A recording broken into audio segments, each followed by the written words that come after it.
is Glen Obear. I'm a Ph.D. student and I'm studying layering issues that occur in golf course putting greens and other engineered soils.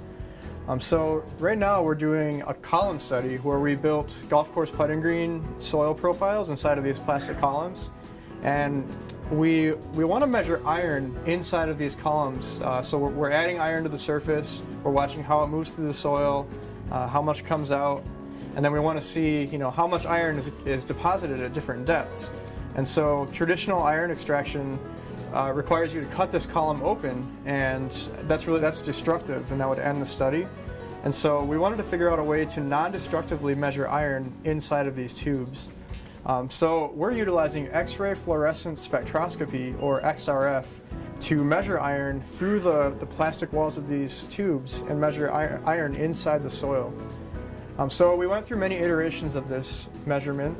We started out doing it by hand, but it was really consistent and really inconsistent and really time consuming. We also built a plywood stand to help hold the column, but again, it was inconsistent and very time consuming to scan all of the columns that we had. And so we turned to the UNL Instrument Shop and worked with them to create a custom auto sampler stand that vastly improves our consistency and the efficiency of our measurements.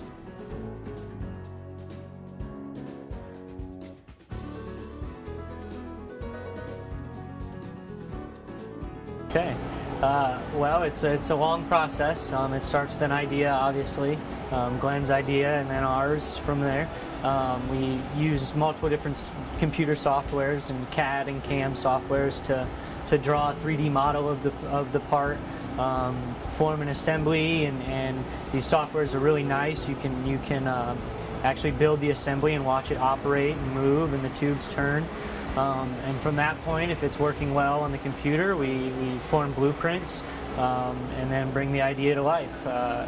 From all raw materials, we typically start from scratch. So it's all done by hand. Yes, it is a true prototype. I probably made the thing twice by the time we finished it. So a lot of trial and error.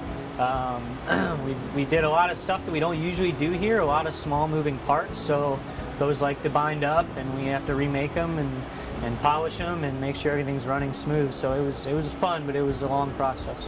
Yes, 100%. I feel blessed to be able to have designed and built this.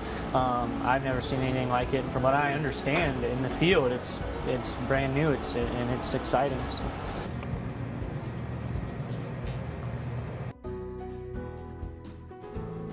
So we're running a program right now that scans these columns in 1-inch depth increments with 3 measurements per depth. So the first scan will start at the surface, take a 30-second XRF scan, and then the columns will rotate 120 degrees.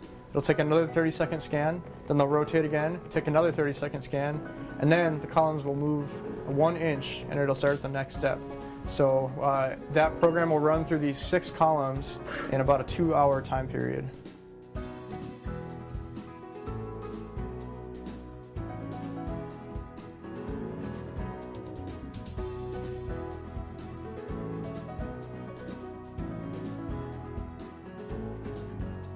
We're really excited to be using this machine for our experimental pedology studies. This machine is the first of its kind, and its use expands to more than just our studies on iron cemented layers. We're also going to use this to monitor clay movement through the columns, because we can track clay movement by the iron that's in that clay. And this could even be used for studies on lead and heavy metals. And finally, we're working to develop a system for sampling field soils and putting them into these columns and then scanning field soils on this device as well. Stay tuned for updates on this research and our other studies by checking out our Twitter page @UNL Turf and our website turf.unl.edu.